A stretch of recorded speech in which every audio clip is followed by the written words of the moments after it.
How can you keep a viewer guessing? This is a somewhat essential question for any story. If we as an audience feel like we know what's coming next, it's a lot harder to make something engrossing. Not impossible, obviously. Rom-coms are evergreen for a reason, but just harder to make something that really drags you in. Dandadan Season 2's second episode did keep me wondering what was coming next, and not just in terms of the action.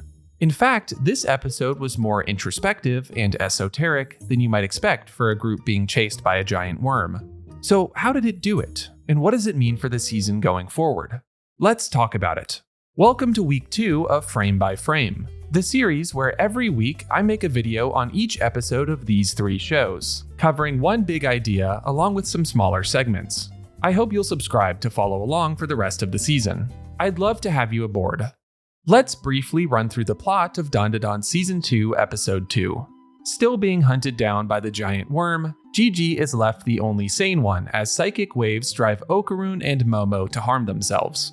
Okay, quick timeout. This episode obviously deals with subject matter that is both highly sensitive in real life and heavily policed on this platform specifically. I am going to end up blurring some scenes and avoiding specific language to better comply with this platform's policies. Do I wish that we could have more candid discussions about these topics? Yeah, I do. But am I going to ignore the guidelines to the possible detriment of my video's reach as a small channel trying to grow? Realistically, no, I'm not. I appreciate your understanding. Anyway, after being cornered by the giant worm, a strange spirit appears between Gigi and the monster. This is the Evil Eye, a yokai that also puts out psychic waves. Luckily for our group, these two creatures' waves are canceling each other out. Okarun tries to kill the worm, but cannot. The Evil Eye takes hold of Gigi, and we see how it came to be. One of the children sacrificed to the volcano by the Kito family. The Evil Eye simply started as a misguided soul that wanted to play with fellow children. However, as it saw the evils of the Kito family over time, it grew bitter and vengeful. After seeing this vision, Gigi wants to help the spirit. He and Momo make their way down to the original room where the Evil Eye's body was buried. Gigi kind-heartedly agrees to play with the yokai's childlike form, allowing the spirit access to his body.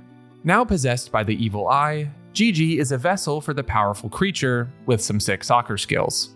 At the end of the episode, Okarun returns to defend Momo, setting up a conflict between him and the Evil Eye in the next episode. Next up is the shot, one shot or scene that really caught my eye. This episode played around a lot with dream sequences and flashbacks, giving space to play with lighting and strong stylization. Those colored light flashes in Gigi's memory come to mind, or the painted style of the Evil Eye as it is sacrificed. My favorite shot, though, is a small moment right as the Evil Eye first reveals its story to Gigi. As Gigi runs from the worm, the yokai comes face to face with him, wrapping itself around his body as it does so. Let me boost the exposure here a bit too so we can see what's going on better. This was a very dark episode. The way that the aspect ratio gets smaller with each static image is awesome, and creates a feeling of Gigi being trapped, enclosed not just by the spirit around him, but the black bars of the video itself. This also cleverly represents how the Evil Eye is singling him out, isolating him from everyone else for the eventual purposes of taking over his body. Blowing up the frame back to widescreen for the Evil Eye's face is equally effective, showing us that all that Gigi sees now is the spirit. He is already being consumed by it. It's a very brief moment in the episode, but it definitely made me sit up and rewind when I saw it. I love playing around with the medium itself for effects like this. Now on to the main idea for the episode. In the intro, I asserted that this episode kept me guessing. What I mean specifically is that when it came to the Evil Eye, I really didn't feel like I knew where we were going with it until the closing moments of the episode, specifically in its relation to Gigi. Let me walk you through what I was thinking as the episode went on, to better illustrate what I mean.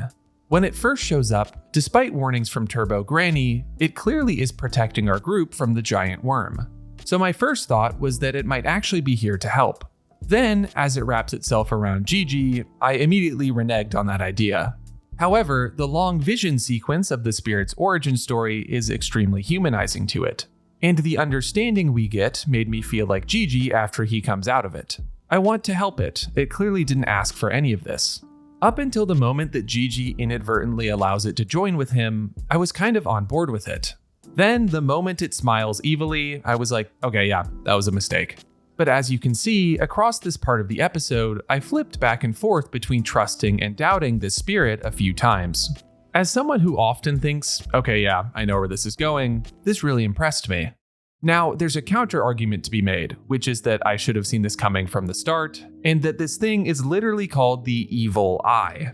And that's fair. But I think a big reason I was willing to suspend that disbelief actually goes back to season 1. The episode that dives into acrobatic Silky's tragic backstory is undoubtedly the highlight of the season, and mirrors this episode in some key ways. Both show that these supposedly evil spirits have reasons for being the way that they are, and use flashback sequences to humanize them. The spirits are also attached to members of our main cast. The way that acrobatic Silky's story played out allowed me to wonder if the evil eye would turn out the same way, where I may not have ever thought about that before. In my mind, there's a world where Gigi and the evil eye join forces like Aira and Silky, and we get another member of the cast with supernatural superpowers. Candidly, I would probably still bet that's where we're eventually headed, but I like how I'm left to wonder for a bit, and the groundwork laid by season 1 allowed us to sit in this gray area. It's cool to see the show iterate off of its own ideas like this. Our last segment today is my one big question moving forward. For this episode, I think my biggest question is, how are all of these moving parts going to come together and settle out? And will it be paced in a satisfying way? Right now, we have a giant worm on the loose, Gigi and Okarun about to throw hands, and the Kito family still lurking above. Somehow, we have to get all of these things together and sort it out in a relatively short amount of time. I hope that it manages to do it without everything being too rushed. Also, I hope we get out from the underground soon. It's dark as hell down here. And that's it. That's the first episode of week 2 of Frame by Frame. Stay tuned for the next episodes of My Dress Up Darling and Rascal Does Not Dream of Santa Claus. I know I'm super excited for them. If you missed any past episodes, I have playlists for all 3 series on my channel. As always, liking and subscribing helps a ton and will keep you in the loop. I'm SlamAnime, and have a great rest of your day.